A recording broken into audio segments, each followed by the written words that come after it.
work with other people, and sometimes you don't want to. Sometimes they are in your face. God, I'm talking to myself too.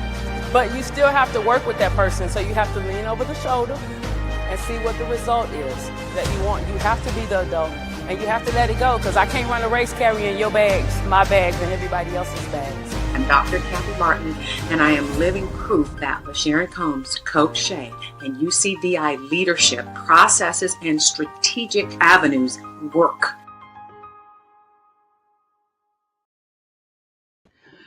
Howdy ho, guys. How you doing? This is Sharon with Be the Clay podcast. Listen, today's episode is going to really focus on perspective. Perspective is amazing. It's something that can impact your quality of life. It can impact how you see life, and it can really open doors for opportunities. And so I'm just going to share a little bit on this story about perspective. So have you ever had like a random conversation that just stuck with you? Like it just stuck. It stuck out of no way. Life wasn't deep at the time, but something about that conversation grabbed you and it stuck with you. I have had that conversation, and I had it with a gentleman named Larry. I'm serious. It wasn't deep, but it's like his comment just snatched me up and said, hey, this is important. He wasn't even talking, like I wasn't in conversation with him, but when he made the comment, he was looking directly at me. And it had to do with perspective. Now, he did not use the word perspective. He wasn't like, hey, let me tell you something about your cognitive function and how your mind and your brain and your thoughts can serve you. It wasn't any of that. It was just me standing in the parking lot, actually walking through a parking lot to get to my apartment, to get to where I needed to get. And there was a group of guys that I knew but didn't know just because it was the apartment. And we talked and interacted because we were in the same space. We were in proximity to one another. It was in North Carolina.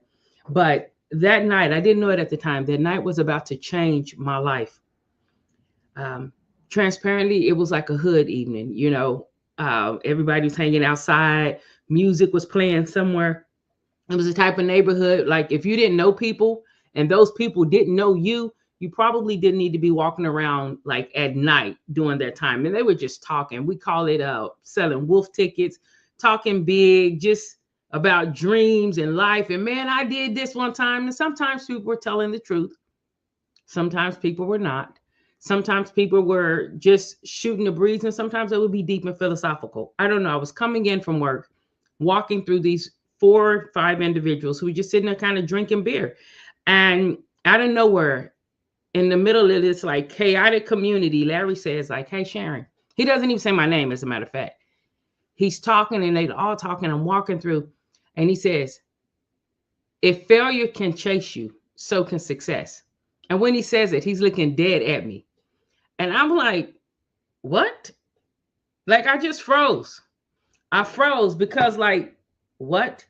Nobody was even talking about failure, nor was anyone talking about success. But the comment like hit me. It hit me in my chest and my solar plexus, like when somebody punch you and you like, you need a moment to take your breath. But it hit me and it like reset me. It reset me. It made me, if I would have been speaking, it would have caused me to like stumble over my words like I am now. My mind flipped like instantly. I was like, wow, that might be true. Even though he wasn't talking to me and I was just walking through, he looked at me when he said it. It had nothing to do with any other conversation that was going on. And so now I just want to kind of chat with you a little bit, because that's true. If failure can chase you, so can success. If a pattern of wrong things continues to show up, then that means that a pattern of right things can show up also. And so I just want to challenge you to listen. Just listen to what I'm saying. Listen to the message. Don't worry about the messenger. That's what I did that day. I heard the messenger. I didn't let I heard the message. I didn't let the messenger like throw me off. But it got me to thinking. If I can expect loss, I can expect gain. Stay with me now. If I can expect loss, then I can expect gain. If I can prepare for pain, you know, like CYA or all those things, then I can also like expect possibility. If I can expect loss, I can expect gain. It's up to me to change whatever it is at the end, the subject of the sentence. The patterns typically run the same. It's the same emotional energy, it's just aimed differently. I often, when I'm working with people, let me just be real. I'm always real, but let me just not care about like the cast and just talk to you guys. When I'm working with folks, whether it's the reset, myself, hold your form, any of the online courses I have, or just one-on-one, or talking with people after a speaking engagement, I just have to talk. I just have to talk. I can give you the polished view. If you want the polished view, you've seen some of the polished view, where it's all looking up. But day to day is regular life. And perspective happens in our regular life. Listen, if you can expect something to go wrong, you can expect it to go right. And that's what Be the Clay is, because I have experienced wins I would have never thought I would have experienced back in those days. But because perspective changed, it changed how I looked at things. I didn't have to be what I was in proximity to. I could change. There's nothing wrong with what I was in proximity to if that's what they want to do. But maybe I wanted something different. And so I wanted something more, not better or worse, different and more. And so what happened is I realized it was like the same emotional energy. The same emotional energy when I'm training people on speaking. They're like, I'm so nervous. But actually, when you're nervous physiologically, physically, you feel the same as when you're excited. It's just nervous is causing you to look for what can go wrong, and excited kind of opens you up to possibilities. It is the same emotional energy, just aim it differently. Again, when I'm working with people and we talk about being consistent, they say, I just want to be more consistent. Most of us don't realize we are already consistent. That's why it's important to think about what you're thinking about. Think on purpose, be deliberate and intentional. You're already being consistent. It's just the areas you're consistent in are not your desired areas. If you want to get up to work out at 5 a.m. every morning, but when the alarm goes off, you turn it off and go back to sleep, you're consistent. You're just consistent in going back to sleep. I don't want to get up at 5 a.m. and work out. I do want to walk at about 10 a.m. or 12 a.m. So you're already being consistent. You just have to aim it differently. And it's the same thing with your energy and with your perspective. And so I wanted to share that with you because this is part of the thing that changed it. This process, I believe it's God-given, but this process, it has allowed me to take what I call hits. And I'm sure everybody has hits, but I'm just telling you my story. It has allowed me to take hits. And those hits may have laid someone else out or just said, hey, no more jumping. But I am the ant or the bug or whatever that's in the cap. Don't take that cap off because I'm going to keep jumping. I'm not going to be trained not to jump. I might need a little bit because my head hurt from hitting it, but I'm going to jump again. And so when he said that to me, if failure can chase you, so can success. Y'all, something in me clicked. Like I realized that was a message. Now I'm a person of faith. At that time, I was not walking with the Lord. I've always believed in God, but I wasn't walking with him or trying to implement any of his principles or anything like that. But I believe that was like a hey, look over here. I have something. Hey, let me insert this into you. And so when Larry said that, it hit me and it went all through me. And I thought about it. And nobody else in the conversation even stopped what they were doing. They were still over there selling wolf tickets, still talking about this and hemming and hawing, just hoorahing, having a great conversation. But when he looked at me, I felt like he looked into my soul. It just caught me off guard. And then he went right back to his conversation. He didn't expound on the statement. He didn't say, hey, come over here and let me sit down. Let me tell you what I need to tell you.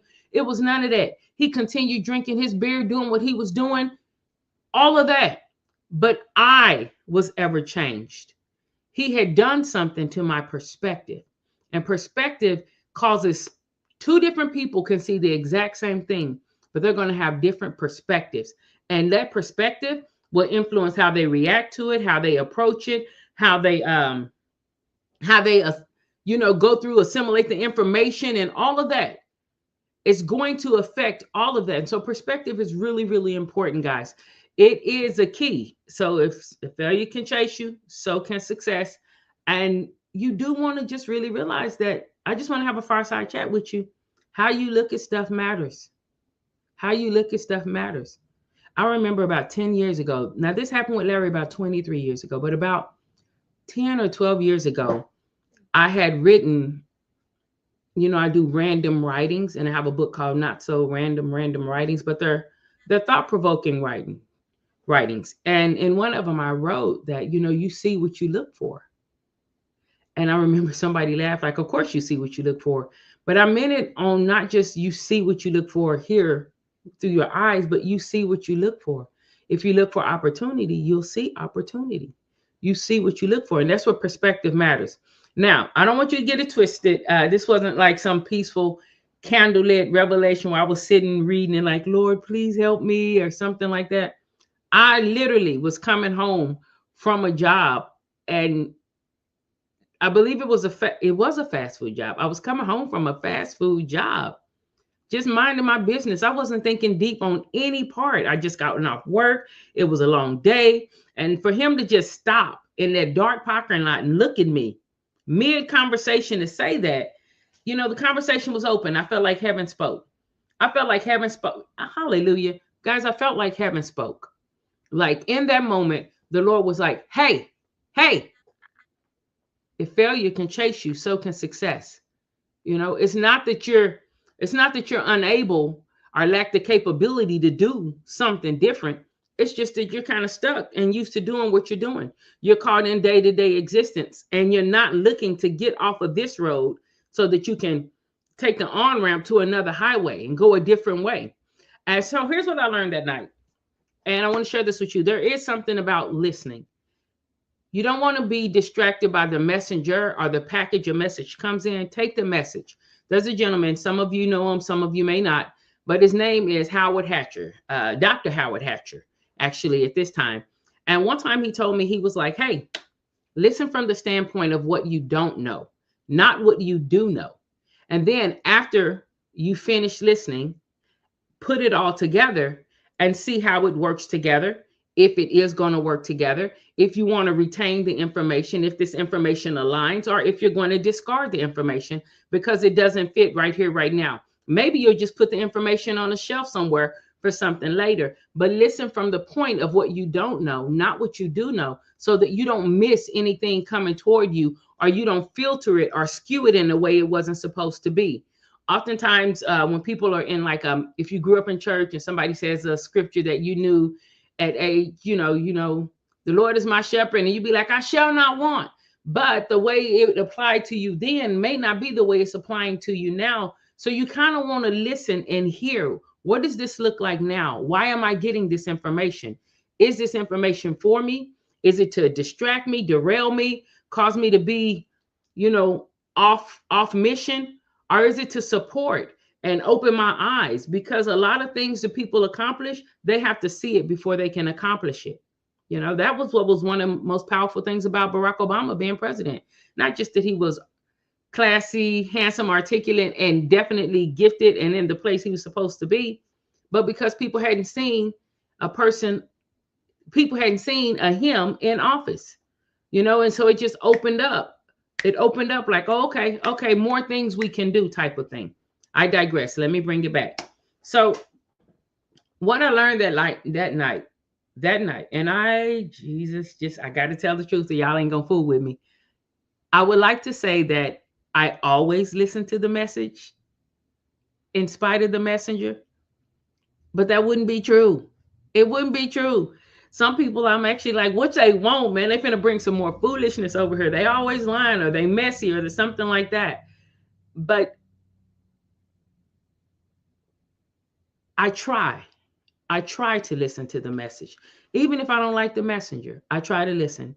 I try to sit there, be calm, listen actively, and ask the Lord. Often I'm praying, especially if it's somebody that we don't have the best, like their actions toward me, or I feel we all have perspective. I feel like their actions toward me they haven't had the best intentions. I still want to listen. So, hey, what's going on? I still want to listen, because if the Lord can use a donkey, who am I to say who he can use in my life? If somebody's carrying the message, they carrying the message. That's why I titled this Be the Clay, because there's been plenty of times when I didn't have a car, when I was riding a bus, Lord, I'm telling you, and the Lord would be like, hey, share this with this person. And I would end up sharing something. And they could have disqualified me because I was on the bus stop. And I'm glad they didn't disqualify me on the bus stop, because that message probably is something that went with them at that time. Even now, there are people I'll have meetings with, and in the middle of the meeting, I'll share something and they'll say it back. They'll tell me, they'll be like, man, that really fits. The meeting may not even be about that. That really fits. It could be me having an interview and I'm talking to the interviewer. You understand what I'm saying? Or going for an account, and I'm talking to the person who is going to decide whether I'm able to come in and train in leadership or not. And I end up talking and saying something, and they'll be like, man, hey. And I don't go in there with something to say. I'm just saying, like, messages come at different times. And so you want to be prepared for them. So that's what I learned that night. Don't dismiss a message because it comes in a package that maybe you don't think it should, or you wouldn't have thought it was going to be like that. And for those of you who are biblically based, it's just like when Jesus came and everybody was like, oh, he going to come. And they had all these ideas of how this king was going to come. And he rode in on a donkey, on an ass. Sometimes messages and salvations and answers come on an ass. Anyway, so that was something right there with my perspective. It was like, hey, take the message. Don't let the messenger be a reason you don't receive the message. Again, point of view, perspective. Be willing to hear. Be willing to actively listen to the message. Listen from the standpoint of what you don't know, not what you think you know. Now, I want to also talk about why that shift stuck, and I'll do that in just a second.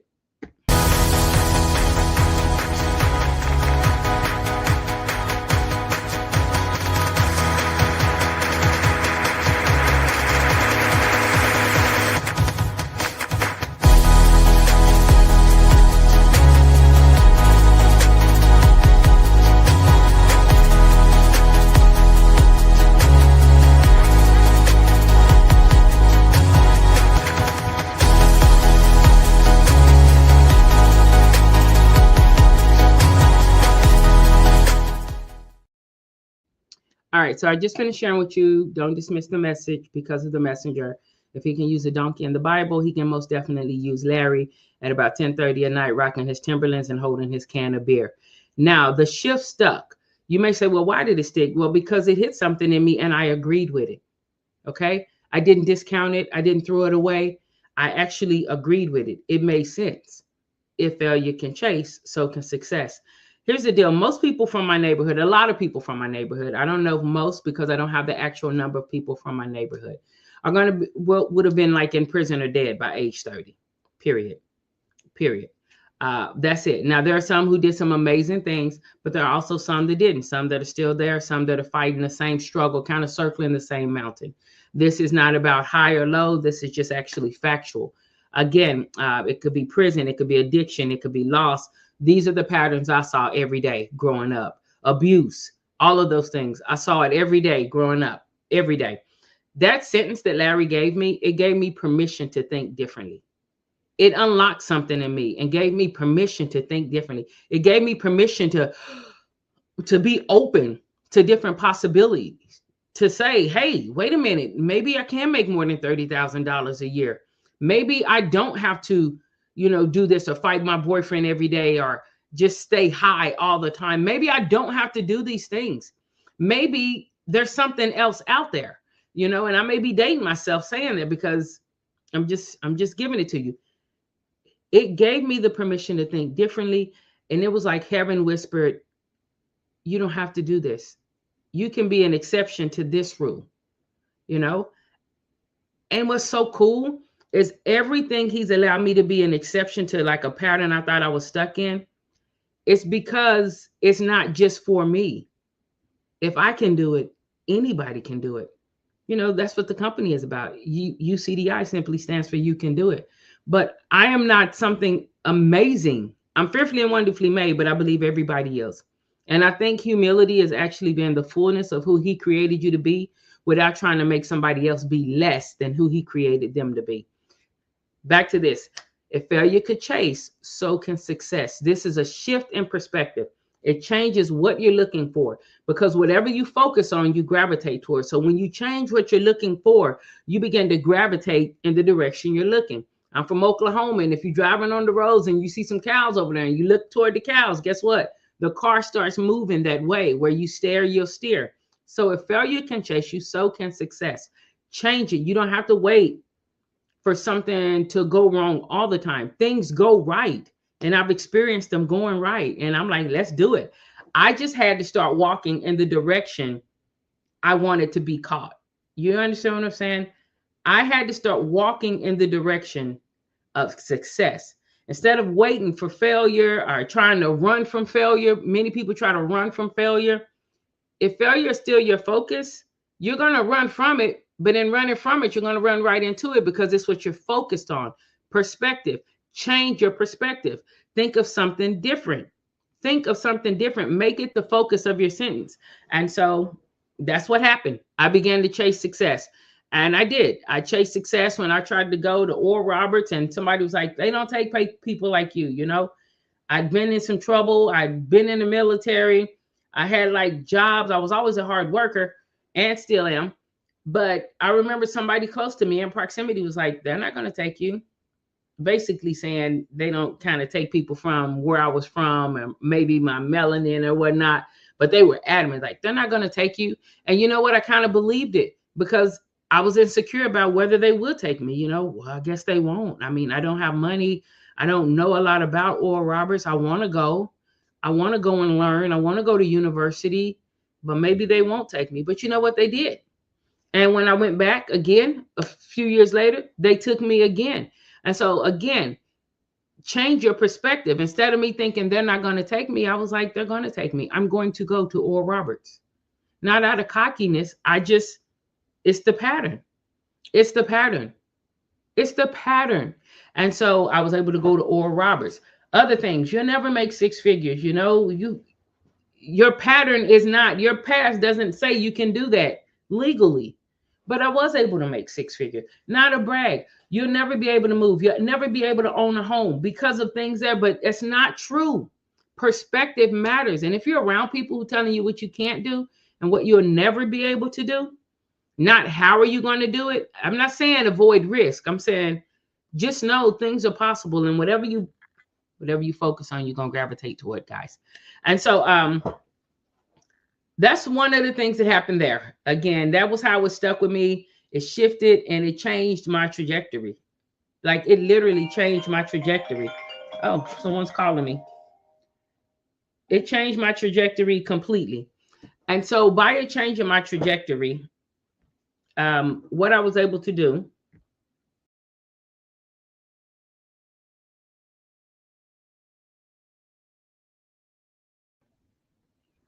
it did completely change my trajectory. I stopped running from failure.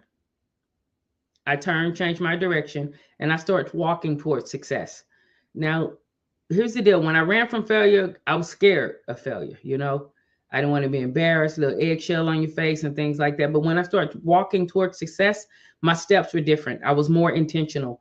I thought about what I wanted to see. I thought about how to bring that to pass. And because I'm a person of faith, don't slip. I prayed, Lord, please help me. Help me. I don't know what I'm doing, but help me. Because I feel you saying, hey, meditate on these, think about these things, and these things are what's going to manifest in your life. Woohoo! Message right there. That's a free one. All right. So inside of Be the Clay, the Be the Clay takeaway with that is God can shape a new thought faster than you can build a new habit. So once he gives you that thought, remember I said perspective. Once he gives you that thought, think on that thing, and that thought will begin to have branches that sprout out towards success. If you're chasing, if success is what's chasing you, you know, if it's something where you're still thinking about failure thoughts, that's not bad. It's not necessarily going to be good either. But at least if you can identify that thought, then you can be like, hey, this thought doesn't line up with where I'm trying to go. You can cast it down and replace it with something else. Use whatever language you want to for the principle I just shared with you. But if something is not lining up with where you are trying to go, then find the information that does line up and let that be the information that you think about when you think on purpose and you are deliberate and intentional in your thought lives. God can shape a new thought faster than you or I can build a new habit. You have to surrender your mind first. Woohoo! Let this mind be in you that is in Christ Jesus. Listen, guys, you are made to do some things. There's some things that you're supposed to walk out, and those things were created before you were created, which means you were tailor-made to be successful in those things. Stop playing. Stop playing. Get away from people who don't see that from you, and stay away from people who feel like your success is a personal offense to them. Be mindful of people who kick ladders from under you. I digress. Let me go back. You can't just pray for change. You have to train your thoughts to receive it. I don't know if you guys have the Think on Purpose book or the workbook. It is a game changer. It will change your life.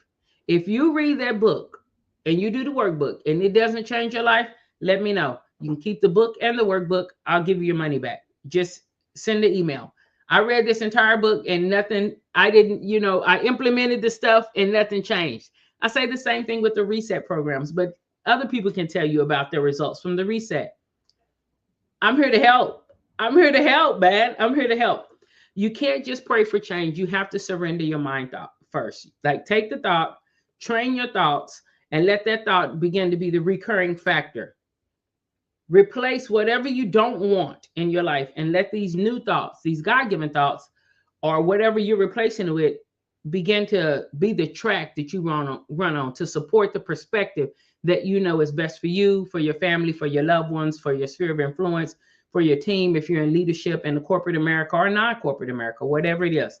Because what happens when things, excuse me, guys, what happens when failure is chasing you, because you're so busy running, you have the emotions that accompany you running from failure: dread, nervousness, disappointment, fear, all these emotions. And when your emotions go high, your intellect goes low. It goes low. Letting it go low. Oh, sorry. So instead of letting it go low, it's my alarm. It's time for me to go. This is how I move, y'all. Y'all get it live. Instead of letting your emotions go low, your intellect go low, and not being able to make the best decisions during that time because you're so emotional. And of course, look it up. Look up the science. When your emotions are so high, you have your critical thinking ability goes down. Your ability to make the best decisions go down. Different things happen. That's why you have to train your thoughts so that when something happens that's unusual and it hits you in your emotions, what happens is like the muscle memory kicks in. People who play football, soldiers, Navy SEALs, basketball, it's a lot of things are muscle memory. Your brain, your mind, it's a muscle as well. So when something hits you and it throws you off, your muscle memory will kick in. This is a benefit of training your thoughts. What I want us to reflect on for this week is what's been chasing you lately. It's a lot of stuff going on in the news and politics and the weather. It's, man, spiritually, it's like a traffic jam. Naturally, it's like things that are here today, we would have never thought 10 years ago. And so what's been chasing you lately? Is it fear? Is it shame? Is it failure? Is it possibility? Is it success? Is it opportunity? What's been chasing you? And if you don't like what's chasing you, turn around and face it. Look it dead in the face and then walk right past it. Because most of the things that we're afraid of never happen anyway. Okay? So don't be in a headlock by that.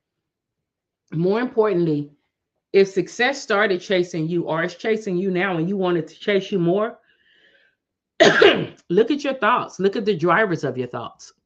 If you guys can't tell, I'm recovering. Look at your thoughts. Look at your thought drivers. What is the thought driver, Sharon? Well, if you're mad, then whatever has you mad in your thoughts is going to drive some of your behavior. So look at your drivers and you can change the direction. Identify the drivers, change the direction. I just want to say this as I finish this up. I don't know where Larry is. I don't even know if Larry is still alive. I was in North Carolina. I think I was living in Sandhurst at the time, the apartments there. But I will never forget Larry.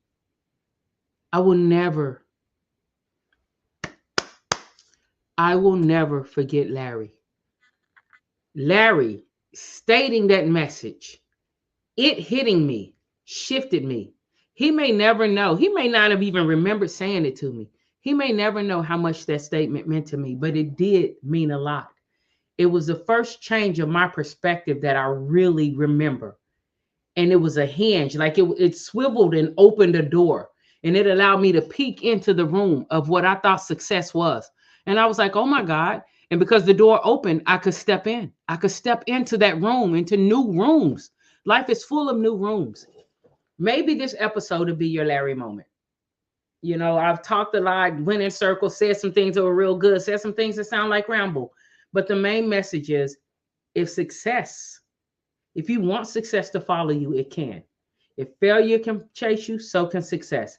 There are moments in life when a message will hit you and that message will switch something for you. I hope this is your Larry moment. It may be. Maybe you've been waiting on a new opportunity. Maybe what you really need is a new thought. And that new thought can be the base and the foundation for new things to grow on. If you are a person of faith, hey, if you don't have the thought, but you want a thought, go borrow one of God's. His ways are higher. His thoughts are higher. You know, go and check that out. If you want to know something about money or finances, go and speak with somebody who's in finances, because they're going to have some thoughts and some things that can help you get anchored so that you can see something new. You can see something new. It's not just for motivation. It's for revelation, God. It's for revelation, guys. So as I bring this to a close, I want to thank you for listening. Obviously, I want to thank you for listening. Let me know your thoughts. Put your thoughts in the comments. If there's something you're like, well, what about this or what about that? Hey, let's chop it up. Let's talk about it.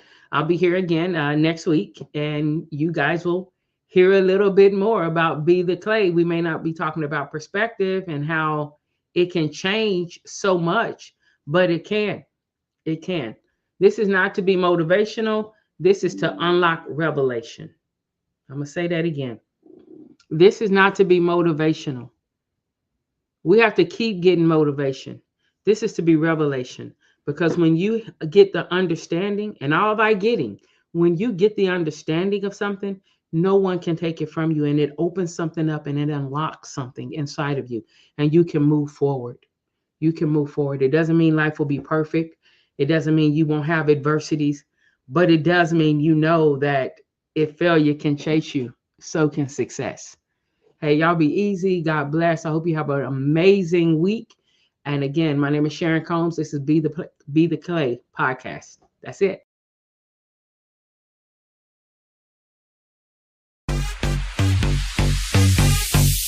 Stop. I want it. I got it. I want it. I got it. I want it. I got it. I want it. I got it. I want it. I got it. I want it. I got it.